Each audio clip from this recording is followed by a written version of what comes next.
Hey, what's going on, man? What's going on? I just really want to just jump on here. I know it's a little bit dark, just getting off of work. I'm at the job. Definitely have to work on a Saturday. No, look, I'm not tripping. I'm just getting money. That's how it is with me. Definitely want to really just get on here. I'm going to kind of keep it short, keep it straight to the point. I think everybody already know what's going on. There's a fracture between many chapters in the Yvette tone.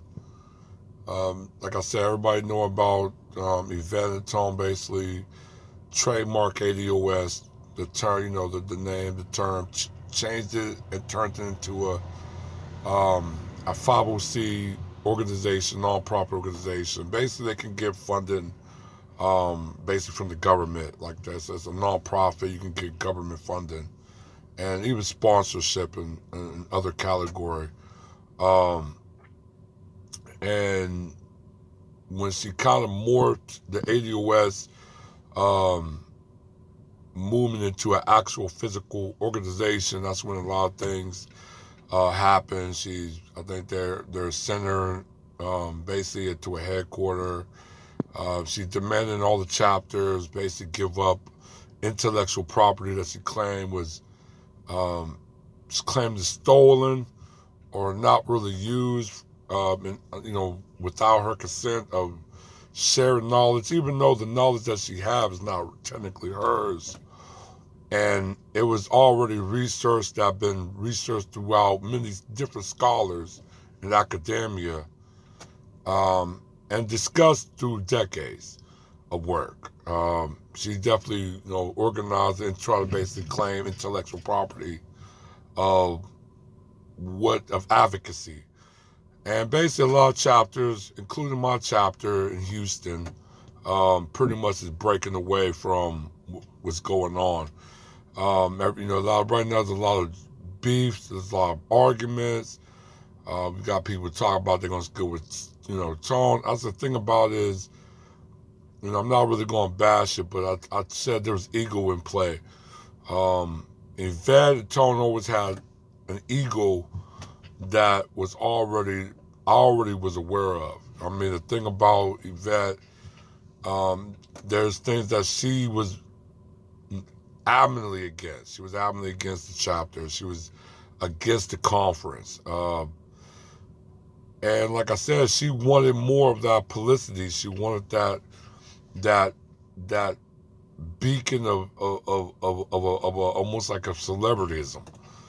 Um, if you don't believe me, I mean, just look at through all the things that she was in. Okay, she worked in politics. She worked in for a congresswoman as a staffer. Okay, after that, she said she walked away and started talking about black and politics and so forth and so forth. But the thing about it was she was, even though she talked about a lot of good things during then, she still had moments of it. She used to kind of did snipes against certain icons. Like she did snipes on Malcolm X. She did snipes on Dr. French Cress Wilson. She did snipes on, Dr. Claude Anderson. She had certain grumbling with Neil Fuller. She had disagreement about a code because she used to make snippets about the code or systematic white supremacy. So there was many things that she took gripes and took in a way of animosity towards certain intellectual scholars within the black community. And that's just something that really I never ignored. I mean, I ignored. I always knew about, but I ignored, just for the good of what ADOS was supposed to be bringing. Um, it was just really a lot of things that I didn't like. The down ballot was hard to defend. Um, I was basically telling people you can vote down ballot. You can just vote whoever you want. Just don't vote. Really vote. Just don't vote for the president. But in some of her videos, she wanted people to vote specifically for a Democrat. candidate. And I think that's something that went against the argument that I was trying to, say throughout many other people's. And the Byron Allen was really got me frustrated because it just came out. He settled for $10 billion. We didn't really get nothing, but but really the Supreme Court basically voted to make it above 4 on the Civil Rights Act of 1864. 1866. Made into above 4. That makes it basically harder for people to prove that they got racially discriminated at their job or whatever like that. So it just definitely made it even harder. I felt like he he never used the word ADOS even in any interview. He never mentioned it. And I remember he mentioned people of color during his interview after during the Supreme Court. That to me was like, I felt like a back in the, like a slap. And then, Yvette and Tone was kind of like nonchalant about it when people even asked about it.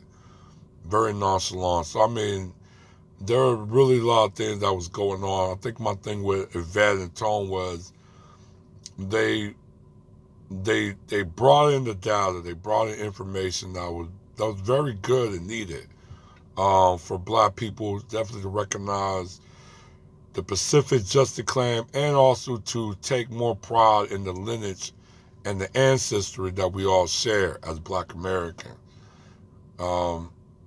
That descended from American slaves.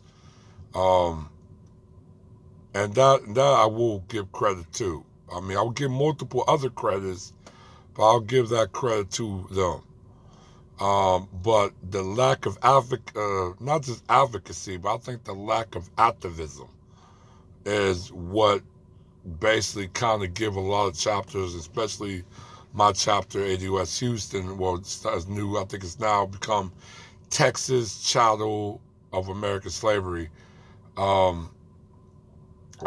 pause, a great pause. And I think just the what is going on, the dysfunction is going on, of a tyranny that's taken over that really wasn't her ideal. It was the people ideal. For her coining the word ADOS, even though people found out that the term was not really there to be coined, they took a ownership. They took a ownership to something that should never been really owned.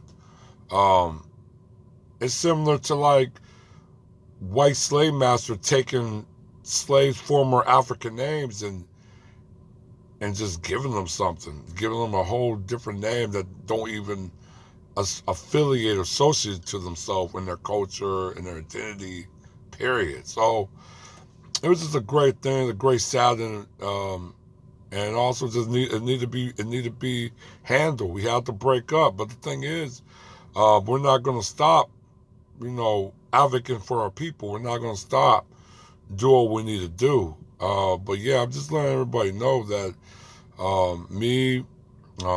my chapter, ADOS Houston, I've just changed the name yesterday. We basically are breaking away. So it is what it is. We're still going to be advocating for Black Americans. We're still going to be shooting for reparation or any other tangibles or agenda that will benefit Native Black Americans. All right, one.